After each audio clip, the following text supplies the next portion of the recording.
Hey, everybody, and welcome to a new episode of Frank About Health. And I announce the return of Alison Petty, who has come back to this show after speaking with us, me and Phyllis at the time, about the power of NLP, neuro-linguistic programming. That was a very successful show. And as I'd mentioned on one of my recap shows, I knew that Alison Petty was going to return because a lot of progress has occurred with her work that she does in London, as well as what she's been doing on her own social media in the whole aspect of helping everyone obtain better quality of life and, when dealing with mental health challenges. And if you recall, we had an encore presentation of that show a few weeks ago where she was discussing how after dealing with crippling fibromyalgia, she was able, through rock climbing and through other challenges and through the ability to use her understanding of NLP to come onto a better quality of life. But now we want to go and dig deeper into the harnessing the power of our language, which is a little bit more in depth, not just using NLP techniques, but also giving through personal experience and also through a discussion that we're going to have in the next hour, how all of us can use the power of our language for the better, whether it's professionally, personally, socially, and especially medically. So that all being said, before I officially reintroduce Alison into the show, I have to issue my disclaimer. So bear with me as I pull it up and read it in as much detail as possible. Okay, this show is for information purposes to foster an open conversation of experiences and insights regarding your health. The content does not represent the views of talkradio.nyc or of Frank About Health, and we are presenting insights for your consideration. The views expressed are purely those of myself and my guest today, Alison Petty, and we are not meaning to provide you the information as medical advice.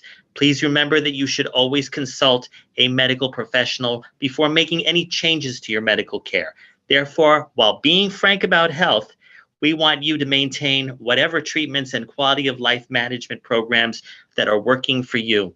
We hope to add value during the next hour.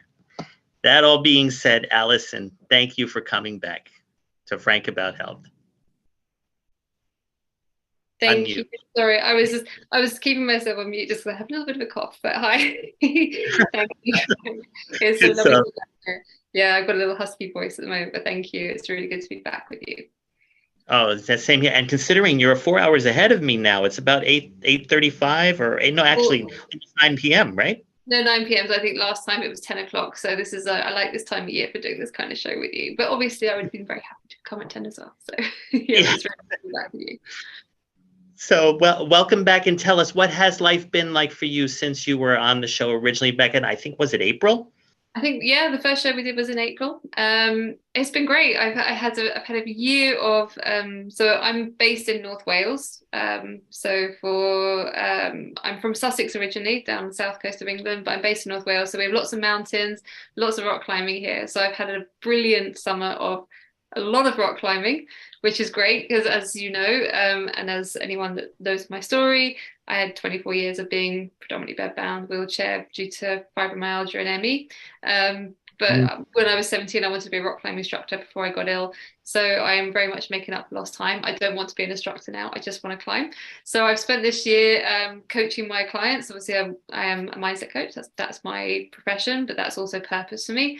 So it's been a really good work-life balance. I'm very pleased to say I've had a lot of sunshine, a lot of climbing, a lot of coaching, and it's all feeling very good.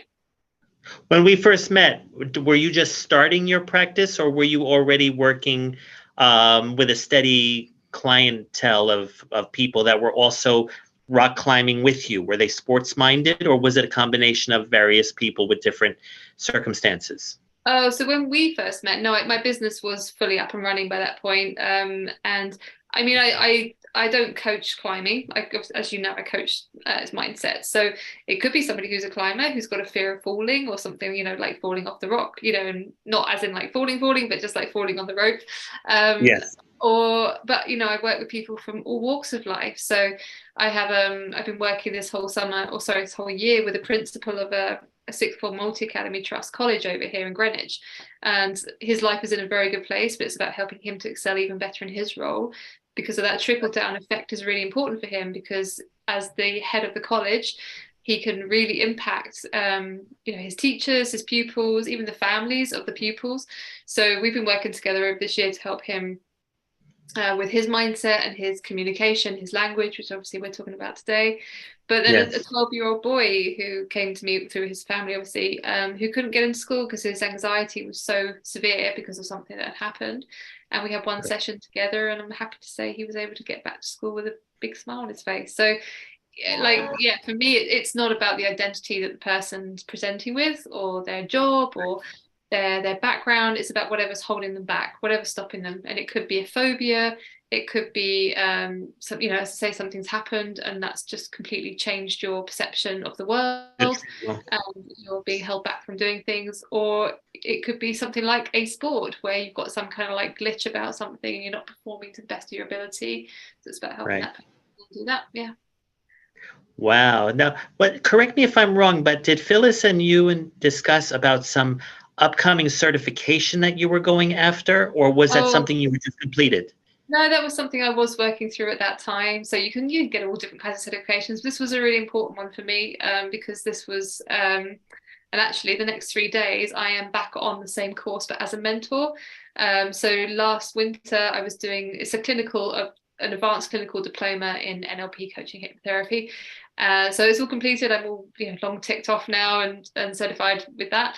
And now I'm helping out on the course with the new cohort. But what's the thing that's really special about it for me is that there's a guy called Dr. Phil Parker, and he's the man who designed the NLP technique that originally I did in 2016. That was the thing that got me out of the wheelchair and gave me my life back. So 6 years later, I've now gone through the studying on his diplomas and clinical diploma, and just spent a year being trained by him. So that's, and he's one of the top NLP practitioners in the world. So it's been a really, really awesome journey. Wow. No, I'm happy for you. I guess the one thing that I know when we spoke about doing this show, which was like a follow-up, is that you and I were coming up with the title together, Harnessing the Power of Our Language. And it had both a very insightful meaning to me. I was going through a lot of personal challenges that I realized in using some of the skills that you and I spoke of, I was able to overcome those challenges. I saw it as either an expansion of NLP or a realization that you developed in your own practice from using NLP. What would you say is what brings you here today? You want to talk about what you realized from NLP, or how everyone who's listening and watching this episode can use it to get to the realization? Yeah, I mean, when we talked about what we were talking about on this show, I think one of the first things I said was, one of the things I'm most passionate about is the power of language, and talking about that with my clients or anyone, who wants to talk about it.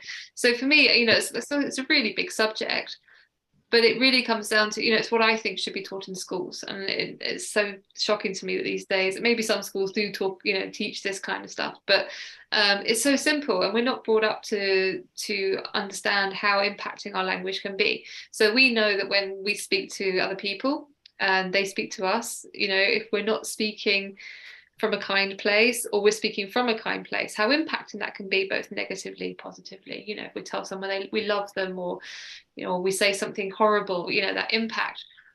So we understand that. We know what it's like to have that done to us and to speak that to other people. We've all been there and done it, I'm sure. Yes. But for me, the most important side of that is the most impacting part of that is the language of our own narration, of how we're talking to ourselves, that language, that dialogue that's going around our head, sometimes on like a runaway train, and sometimes when we are consciously thinking something through, or deliberately thinking something through. So that for me is NLP is all wrapped up in that. There's so much about NLP as language. It's like a huge like cornerstone of NLP. But Right. I think, yeah, just generally. But so you find that language is not just using words, and probably techniques like NLP can help create the proper structure. And I think you call it roadmap for people to use them effectively. But there's also the inner dialogue that harnesses hopefully your empathy, that you would be able to understand how the listener might feel when you present those words in whatever construct or intention you have. And then there's the other aspect that if you are dealing with an individual who may have mental health problems, sometimes you could have communicated to them the best intended comments or statements or questions, and they'll still confuse them and take them as insults or hostile. So there's a perceptual aspect of it as well, correct? Yeah, and we don't know how what we say is going to land with somebody. We can do our very best to say things in a very constructive or positive or healthy way, but we don't know what the other person's going through, or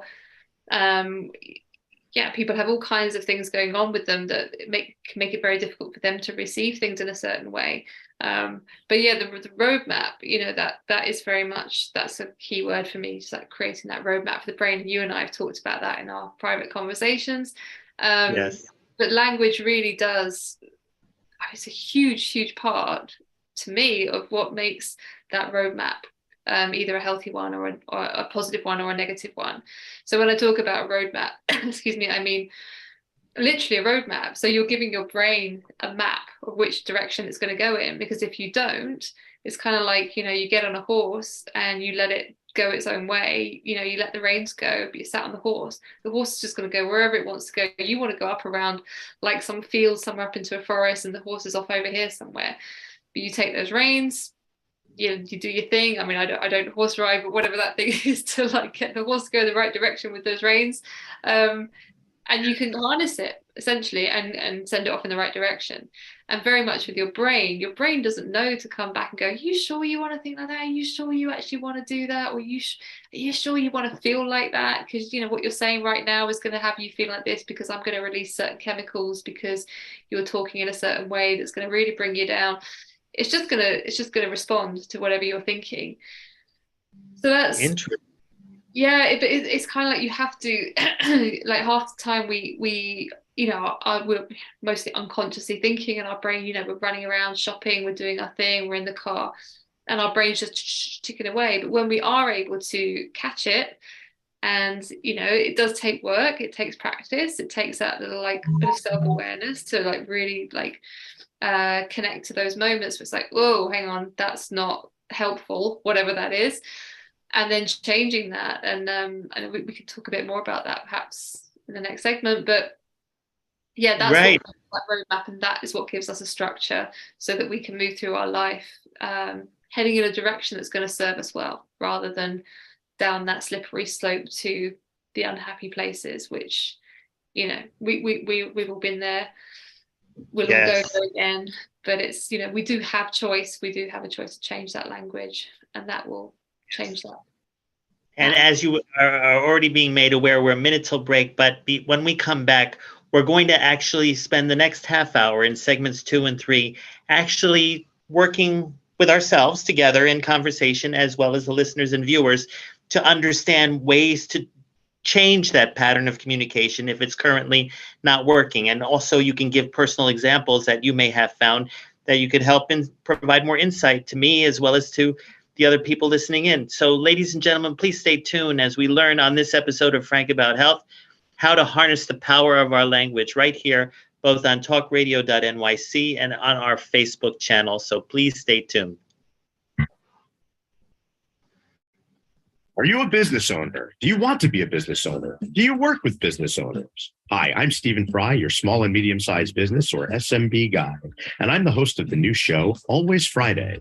While I love to have fun on my show, we take those Friday feelings of freedom and clarity to discuss popular topics on the minds of SMBs today. Please join me and my various special guests on Friday at 11 a.m. on talkradio.nyc. Are you a conscious co-creator? Are you on a quest to raise your vibration and your consciousness? I'm Sam Leibowitz, your conscious consultant. And on my show, The Conscious Consultant Hour Awakening Humanity, we will touch upon all these topics and more. Listen live at our new time on Thursdays at 12 noon Eastern Time. That's The Conscious Consultant Hour Awakening Humanity, Thursdays, 12 noon on talkradio.nyc.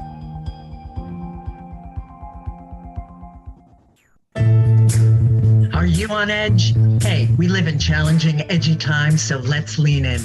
I'm Sandra Bargman, the host of The Edge of Every Day, which airs each Monday at 7 p.m. Eastern Time on talkradio.nyc. Tune in live with me and my friends and colleagues as we share stories and perspectives about pushing boundaries and exploring our rough edges. That's The Edge of Every Day on Mondays at 7 p.m. Eastern Time on talkradio.nyc. You're listening to Talk Radio NYC. Uplift, educate, empower.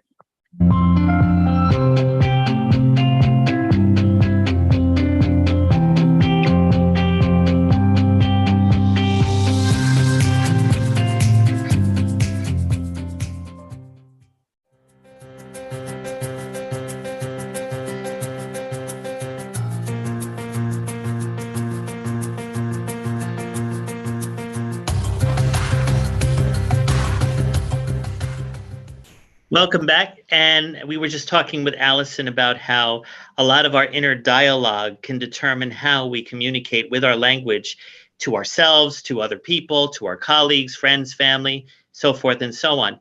But that all being said, Alison, I mean, one thing that I've always heard growing up is think before you speak or think before you act. But in this particular case, since language is in itself very volatile in today's society, as you probably have seen in the media, in politics, in relationships, and in the workplace, so forth and so on. I think everyone now has to be more mindful about practically every word, every nuance, every intonation in their voice as they communicate information, ideas, wishes, fears, whatever it is. Can you be more elaborative on that as to where it has more emphasis, whether it's both in mental health or in the professional life or an integration of both? What would you classify? I'd say in any communication with anybody, I think it's really interesting. I think language is so throwaway now. I mean, it's just people, as you say, think before they speak before they think, and often cause harm, often unintentionally. Or as you were saying that, I was just thinking, even for ourselves, so we can harm other people by saying things without thinking about it. Just stuff just comes out of our mouth sometimes, and we're running around doing our busy lives and chatter, and we say things, and then we might not realize it at the time. Maybe we'll realize it later. Maybe we can apologize. Maybe it's too late. But also for ourselves, again, I was thinking about, as you were saying, that something for me tomorrow of I'm going to be seeing an old friend, and there's something I really want to be able to say, but actually if I communicate that, it's not a horrible thing or anything like that, but it's like what's that going to do? How's that going to help me? So in that instance, I have time to think about it, and sometimes we don't. We get caught off guard. There's somebody in front of us, and suddenly we're saying things, or we're talking, and that conversation is flowing. We don't really have that time to think about it, and that's when hopefully some sort of mindfulness can come into it. Depends on the situation, but when we have time ahead to actually really think about when we speak things to somebody, what we're going to say, the impact that might have, what's it going to get us, what is saying that? And one of the things we say in NLP is, what will having that, whatever that thing is, give me, or what will that do for me? So it could be, what was saying that sentence or that thing that I want to convey?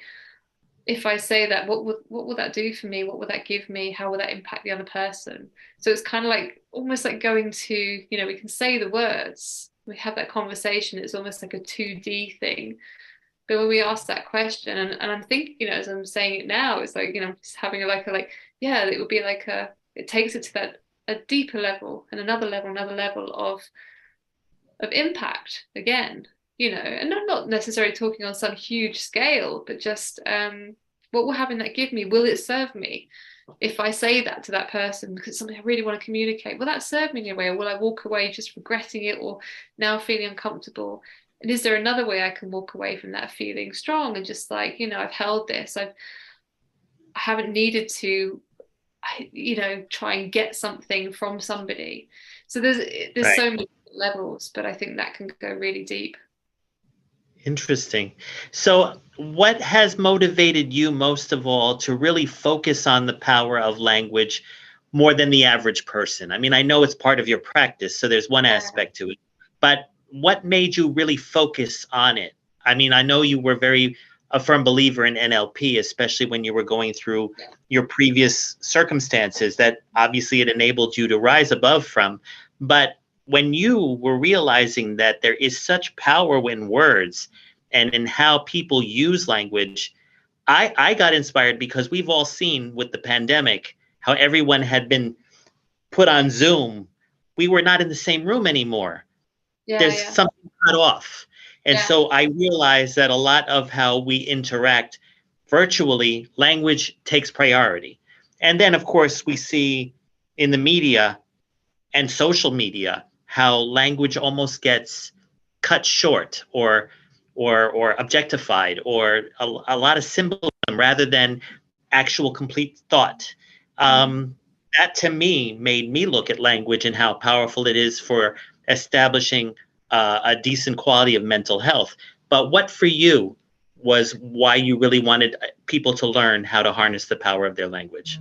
Funny, I haven't thought about that before. What actually triggered? Because I am really passionate about that. It's one of the things I had a first call with a client before the show tonight, and it was like straight onto the language, and he was very much into that.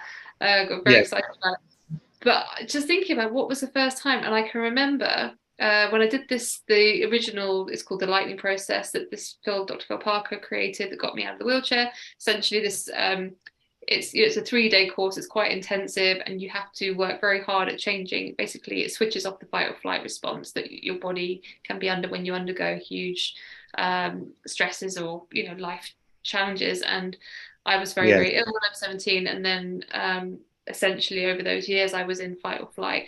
And when I did this course and I used this particular NLP technique, over a period of a few months, it switched off that fight or flight and my body was able to heal because all those chemicals stopped being loaded onto my system. It's a very long story short. There's more information on my website if anyone's interested about that. But part of that was, I remember on that course, we talked about changing words. Words that were very significant, and a word that was very significant or huge to me was pain. Because I'd had 24 years of extreme chronic pain. I used to be on morphine at times and bed bound with it, all that kind of stuff. And I remember when I came back from the course one day, and I was still quite ill at the time, but from being on the course, I was never in a wheelchair again, but I was still chronically ill. And I remember standing in the lounge where I was doing this technique on my, practicing this thing that I'd been sent home to go off and do, which would rewire the structure of my neurological structure. My neural pathways. I remember thinking, I was saying the word pain. I was like, I don't want to say that word anymore, because every time I say that word, it's literally like a skyscraper above me. So I changed the word to stuff. And I just said, whenever there was something that I needed to say or speak in this technique about, I want, this pain to stop, or whatever it would be, something like that, it would be stuff. And I would say the word stuff and I would feel nothing. There would be no response, because that word meant nothing to me. And I just remember being like, it's really hard to describe, but it was like my body didn't respond to it. But when I would say pain, I'd use that word thousands of times over the years, not rightly or wrongly, just because that's what we do, to communicate to my mum, to my dad, to my brother, I'm in pain.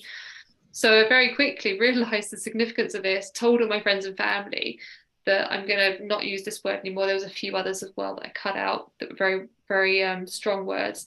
And instead I'm going to use the word stuff. So if you hear me saying stuff's not very good today, you'll know what you need to know, because I might need to communicate it. So that was one of the first times. And then over the years, I can say the word pain now and it does nothing to me, because I'm 1,000,000,000% healthy and I have been for 5 years, free of it. Yes. So I can embrace that word now and it's fine. But I think for me, it was then, it was just that how powerful that word can be. And we talk about how, well, on the course that I've just been doing, Dr. Phil Parker talks about, when you have a pain of some kind and you have to go to the hospital, I'm sure it's the same in the States, but you'll get a letter and it'll be from the pain clinic. And then you'll have your appointment in your calendar for the pain clinic. And then you'll go to that appointment, you'll walk through doors and there'll be these words all over the place that just keep really compounding this very, very intense reaction to pain, and your body go, yes, pain, we're in pain. So yeah, that for me was when that started. It's almost like words actually become trigger points, or sure, yeah. I mean, not just generated from the brain so you can use your vocal cords and communicate the words, but they actually have a chemical reaction depending on how you use it. Absolutely. and what tone you use it. Mm-hmm. I mean, a lot of people are just unaware of that. I mean, even I'm just being made aware of it now as we're speaking.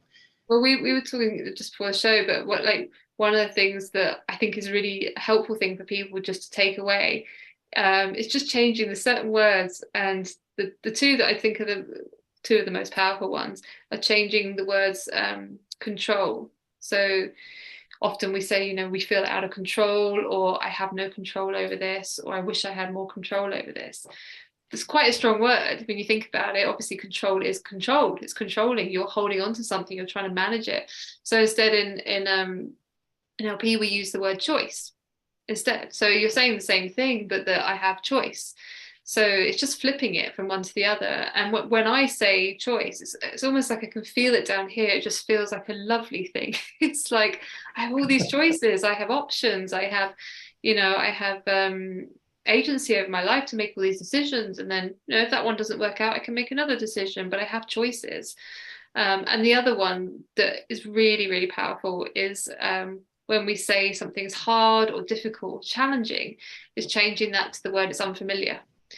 And as soon as you start to say, oh, this is unfamiliar, rather than this is really hard, it's like, oh, this is unfamiliar. Your brain just hears a whole different thing. It hears something that it can become familiar with. Right. So right. I would often use, if I'm rock climbing, sometimes the routes that I'm on, it's like, this feels impossible. Like I'm literally like, I have zero idea how I'm going to get up this bit of rock because it is really hard. And I hear myself saying that and I'm like, I know that I will, because it always happens, and I'll work it and I get through it. It's like, this is unfamiliar. I just don't know this territory yet, but I will know this territory and it will become familiar. So it's another when you use the word impossible, you're setting your mind to think either positively or negatively, and you have to make the choice to choose to think positively, so you regulate the word to keep the positive reaction. Yeah. It just, as soon as you hear the word impossible, your brain's like, done, like it's kind of like your game over. But it's like, oh, this is unfamiliar. This is something, I could, okay, we're not denying that this isn't really hard or whatever that thing is. And I'm not suggesting, this is going to work for every single circumstance. There are some things out there that are just plain horrible or difficult or hard, bereavement, breakups, divorces. But I think, quite often in life, there are things that we use those really strong words for. It's very dramatic, and it's just our language. I do it all the time. It's like, hang on a second. Wait a minute. Is there another way we could say this that's a bit more appropriate? It's just unfamiliar. Well, I want you actually, we're about to take our next break, but when we return, I would like to role play with you conversational approaches with given situations. Let's make this a little bit more of an interactive Zoom moment.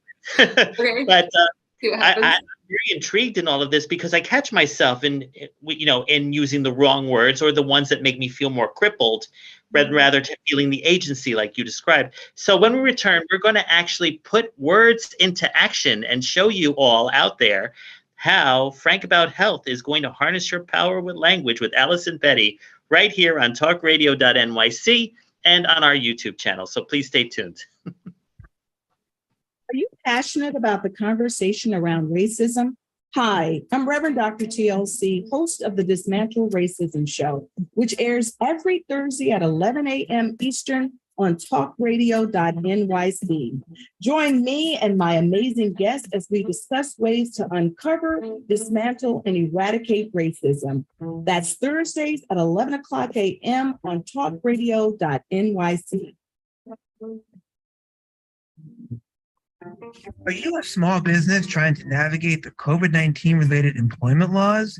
Hello, I'm Eric Sauber, employment law business law attorney and host of the new radio show, Employment Law Today.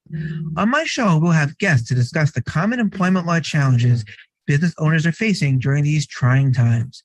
Tune in on Tuesday evenings from 5 p.m. to 6 p.m. Eastern Time on talkradio.nyc.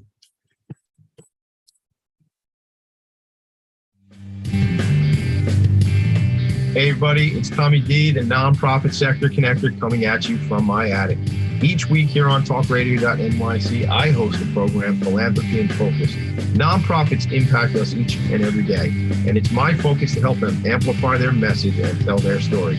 Listen each week at 10 a.m. Eastern Standard Time until 11 a.m. Eastern Standard Time, right here on talkradio.nyc.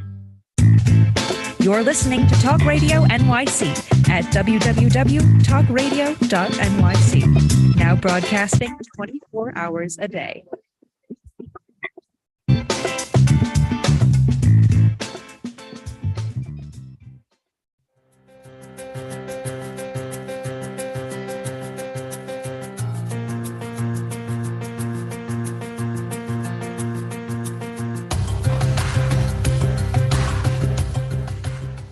Welcome back. And before we cut off to the break, I was talking with Alison about we're going to spend the next segment putting the power of our language into practice, giving examples of words that we could learn to change over to have more of a positive mindset, listen more to our internal dialogue before we make the statements or comments we want to communicate.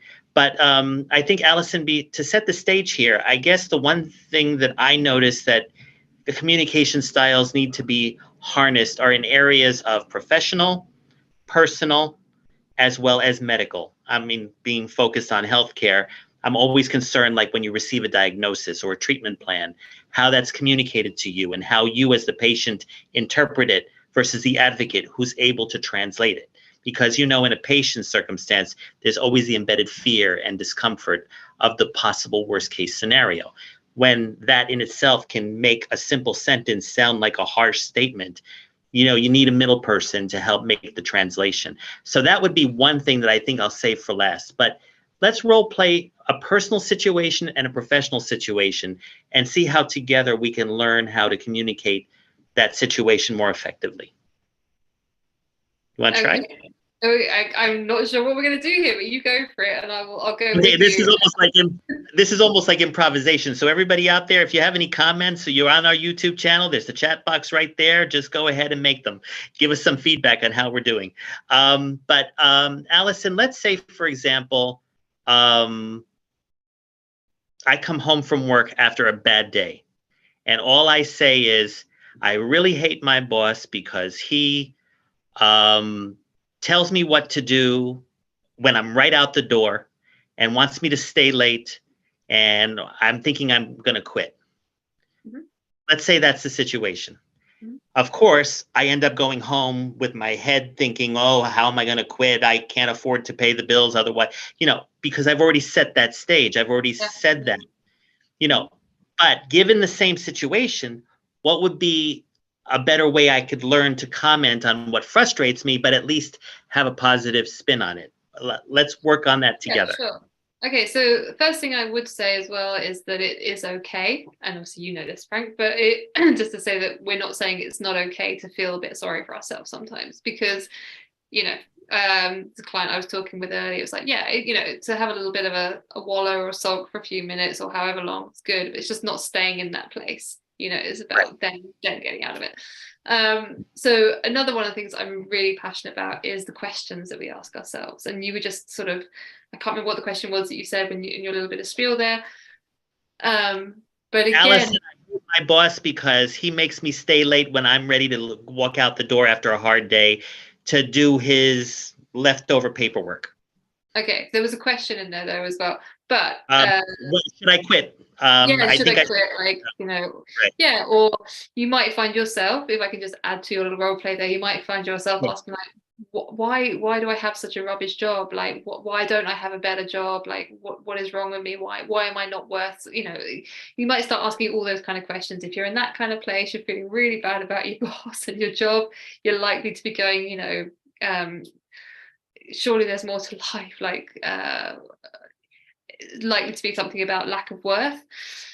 So again, as I was saying earlier, with that roadmap with the brain, your brain is just going to hear these questions, and it's just going to, if you think of your brain like a computer, it's just going to hear these questions that you're saying unintentionally. You're not trying to bring yourself down. You're just saying these things. It's what we do. We're human.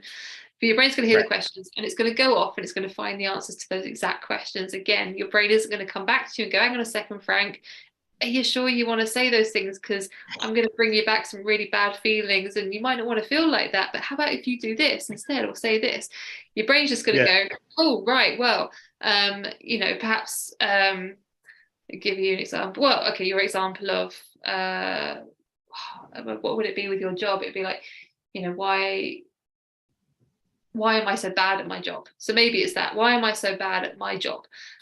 Your brain will come back and say, because you're worthless, because you haven't got the skills, because you never, you didn't go to college, you didn't study, you opted out, you didn't do what you needed to do. It's just going to give those exact answers. Whereas instead, if you were to spin that and say, what could I do to maybe find a job that I really excel in?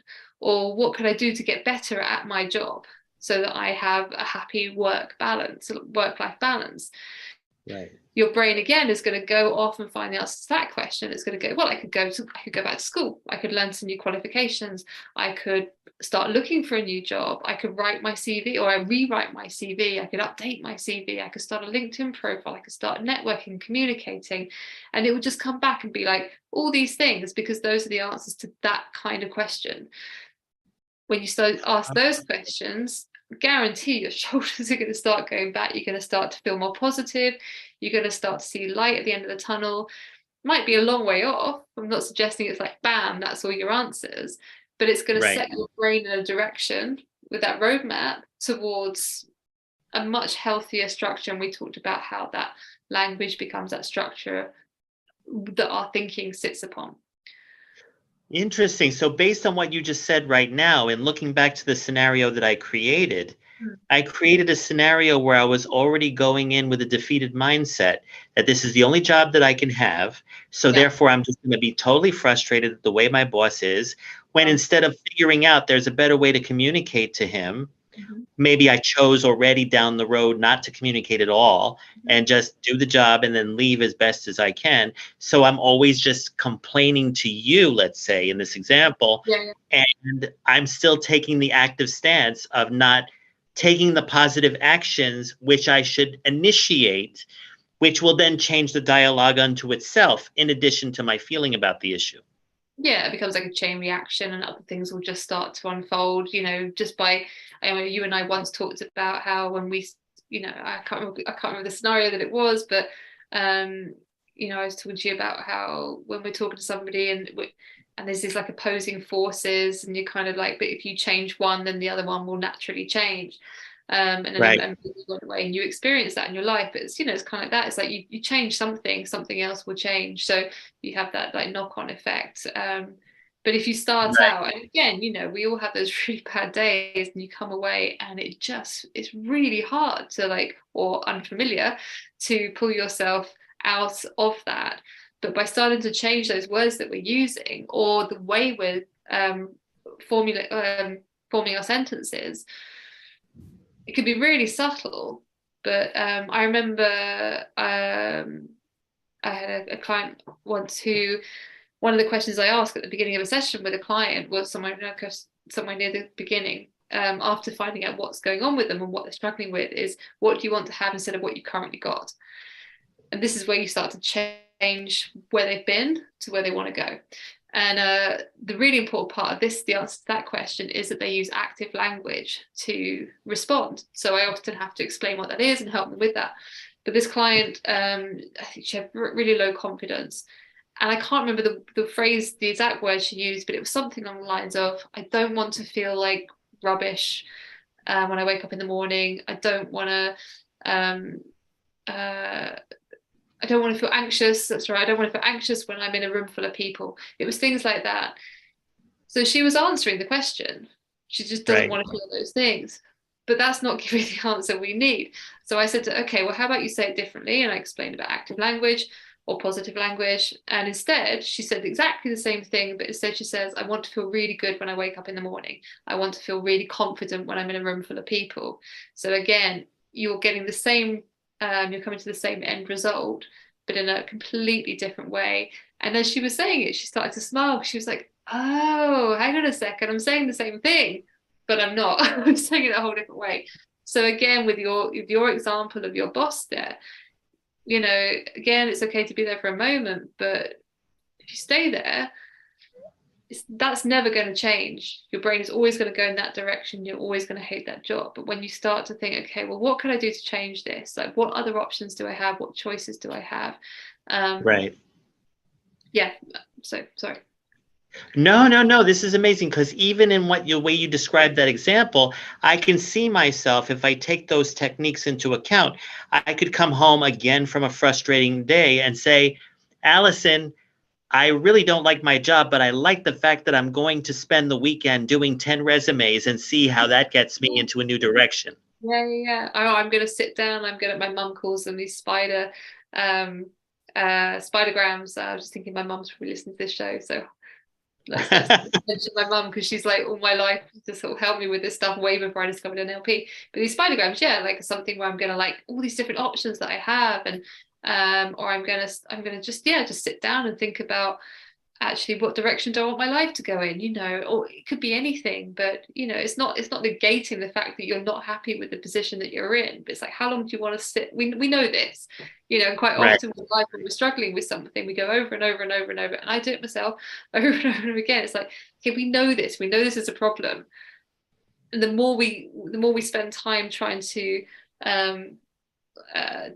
figure out what that problem is or find some answer in that problem, we just keep compounding the fact that there is a problem. Like, by looking at the problem, we're creating the problem. And I often think and say to clients, to myself, 90% of what I think I have as problems are here. They're not actually out there.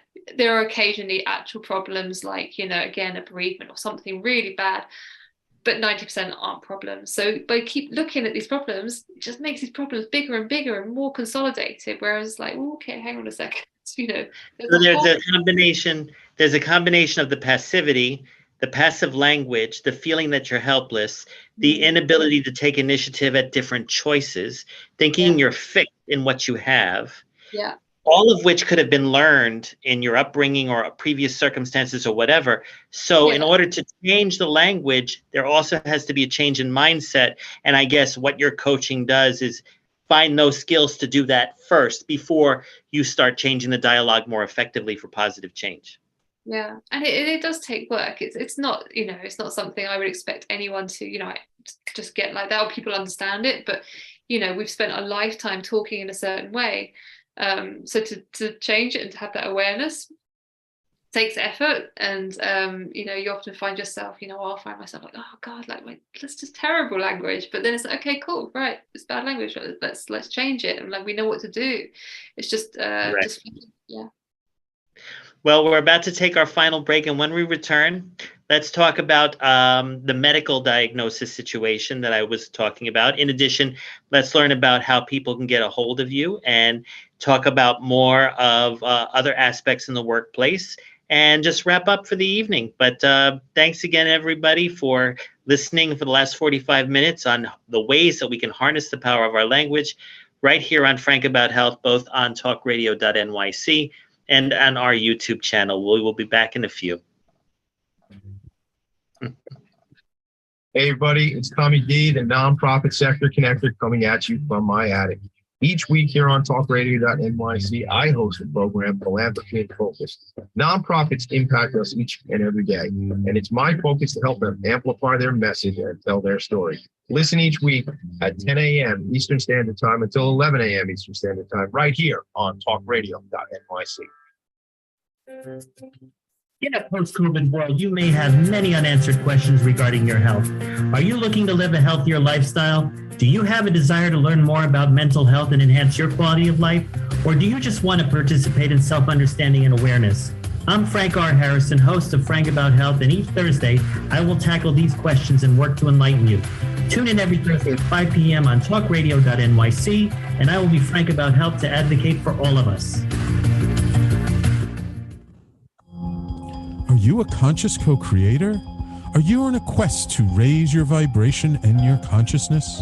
I'm Sam Leibowitz, your conscious consultant. And on my show, The Conscious Consultant Hour, Awakening Humanity, we will touch upon all these topics and more. Listen live at our new time on Thursdays at 12 noon Eastern Time. That's The Conscious Consultant Hour, Awakening Humanity, Thursdays, 12 noon on talkradio.nyc.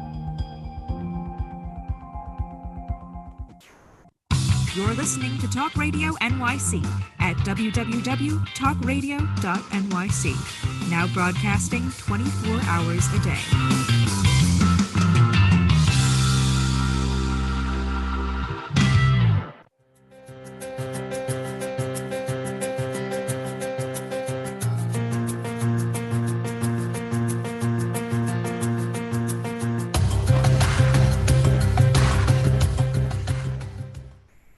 Welcome back to the final section of this episode of Frank About Health. We already spent the last section talking about a scenario where I'm coming home from work frustrated with my boss, and we were having a discussion about how to use active internal listening, be more assertive with your options going forward, not feel as restrictive as we are probably learned to be in negative situations. There has to be the reminder you tell yourself that you have an active choice no matter what the circumstance is. You just have to harness it. And then you, of course, change your dialogue to fit the circumstance as well as to create change. I think also one of the things I wanted to focus on, Alison, was, you and I were speaking pretty much a couple days before I was receiving possibly either bad news or great news about my father's current health circumstances. And we were talking a little bit about how to best communicate with a professional in the medical industry, a doctor, an oncologist, and I've done a lot of research in the type of cancer my father's been dealing with. So I've been able to ask the right questions as well as understand the right treatments that can be options or alternatives. And it allowed me to actually find out that my father's situation was not as bleak as I was emotionally making it. And even though my father, of course, the patient, is already, when you have a disease, no matter if what you're hearing is positive or negative, you're still not going to feel your best. But at least by having a support system, which myself, my mother, the doctor, his palliative care doctor, among some other personal friends, it was able to get my father lifted. So I realized right there and then the power of language, especially when it comes to your mental health and in healthcare, period. So do you have any suggestions? We're not going to role play anything because we're also going to be, signing off shortly. But do you have any suggestions for anyone with any kind of medical condition, like especially the type that you had suffered for such a long time? What is the best way that a patient can learn to communicate to their doctor in a positive way, even when they're going through their fears and their concerns, but to enable a sense of relief rather than a feeling of despair? Do you have any ideas or suggestions or ways that you can recommend? I think it just reminds me of a friend, a very dear friend of mine who did pass away some years ago with cancer. And one of the things for her was the getting results, and being able to communicate to her doctor the way in which she want to receive the results. And I think it's really difficult. And I think with something like that, because obviously it depends on the other person that you're speaking to. And often with very complicated health issues, it won't just be one doctor. There'll be lots of specialists and nurses. So you're dealing with a lot of different humans, and you might not get what you need from each one, and you might get what you need from others. Right. But and as you said, when you're going through something like that, you're not in your best place.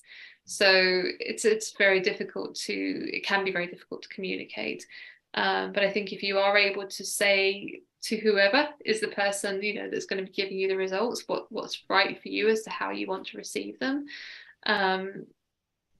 there really is no way of knowing how that's going to land, obviously the way we're talking now.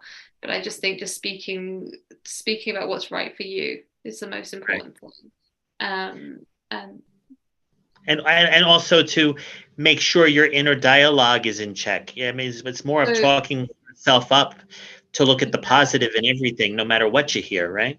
And again, things like the words that we're using, we do have these very strong words. I had a friend once that she used to say that she was going to take her drugs. It was medication. And I know in the States that you guys say drugs for medication. But she would say that here, and it's a very, very strong word, because we would just say medication. And it was just so heavy and it was so weighted.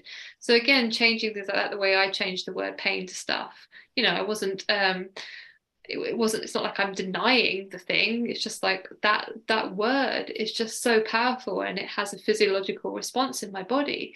Like I would feel crushed by that word. It was, let's say, like a skyscraper. So thinking about the words that in your world of whatever's going on for you with any kind of ill health or any mental health struggle, what are the words that really make you kind of something, those really powerful words, and just change them. Change banana, whatever, something that means nothing to you, and you're still then able to have that communication. Obviously, you've got to tell the people around you that my banana's not feeling too good today, or my stuff or whatever that is, so that they understand. They don't think you're going like, oh, well, is this person crazy? But it takes the power out of it. I think that's what it does for me. It takes the power out of that. That word has a lot of, or words have so much power, and it just deflates. Yeah. Well, I mean, I don't mind sharing the nature of the words that were said, because they were non-threatening from the perspective of the remedy for what was a concerning problem in my father's case. But it was an add-on medication that was not chemotherapy. That was a positive. It was a hormone blocker, which just means that it supplements what's already going, leading to a positive result or a positive outcome. And so what I had to do in my father's case was, instead of say that, yes, you're about to take something that could have its side effects, I was saying, I'm going to come up with solutions for those side effects. And you're going to see a month from now, better numbers than you have been seeing. And just putting those words in front of him, which are facts. I wasn't making things up. That made him have a positive outcome in terms of the discussion with the doctor.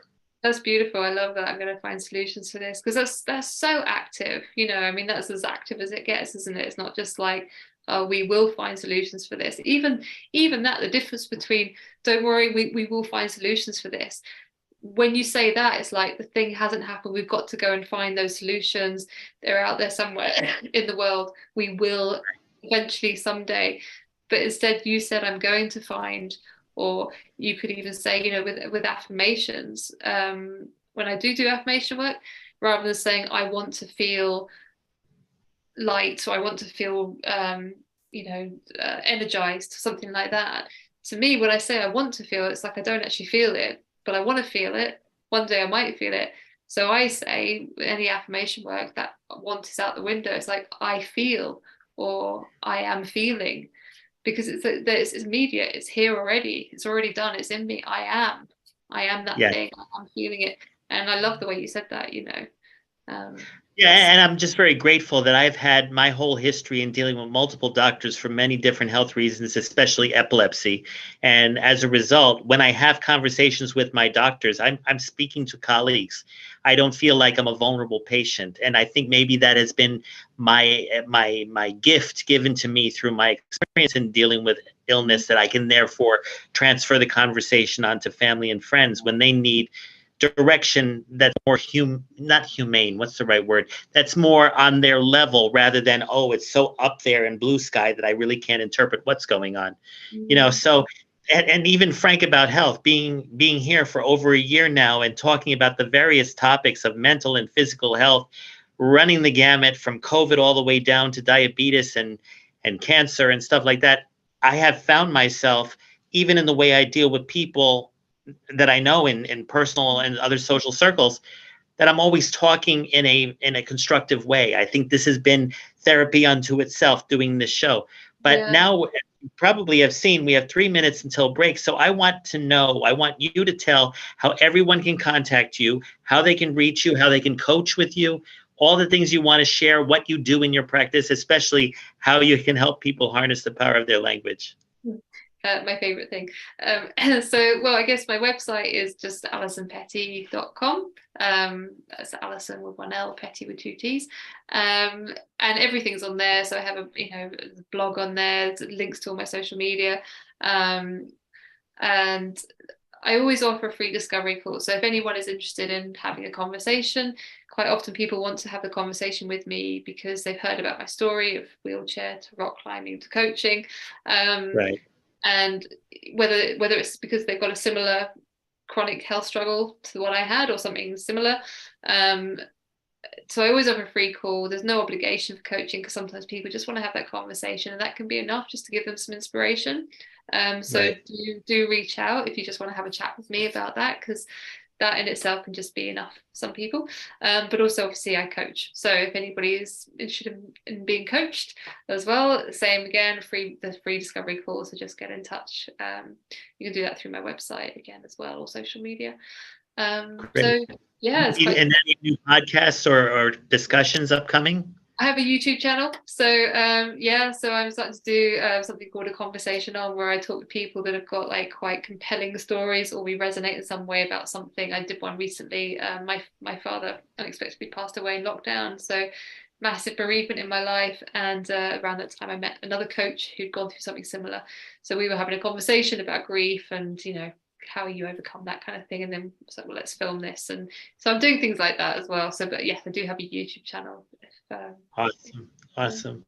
Well, I'm sorry Phyllis couldn't be here today. She's actually, she's traveling in Canada right now, taking care of some business. But the thing is that I wanted to welcome you back on. I know that you and I had talking about the workplace culture and dynamics, but this topic is much more profound, especially at this time in the United States. We have our upcoming election on Tuesday. November is Thanksgiving month. There's a lot of change happening in 2023. So I thought it was perfect to start November the correct way by just reminding everybody that it is not only the power of your vote, everybody, hint, hint, hint, for November 8th, but it is the power of your language, the power of your mind, the power of reflection, the power of your experience, and just the power of connecting with all of us to be here tonight on Frank About Health, as well as with each other during holiday season. And of course, Alison, you and I will be in contact, I think even literally when the show ends. So that all being said, ladies and gentlemen, stay tuned for tomorrow's slate of shows on talkradio.nyc, which is Philanthropy in Focus with Tommy D, and then closing with Stephen Fry, always Friday. I'll be back next week with another episode of Frank About Health. And then, of course, you can look for us on the YouTube channel, as well as on www.frankrharrison.com, or as Alison said on her website, www.alisonpetty.com. And we're signing off now. So thanks for being here, and we will see you next week. Take care. Thanks again, Alison. So good as always. Same here. Bye.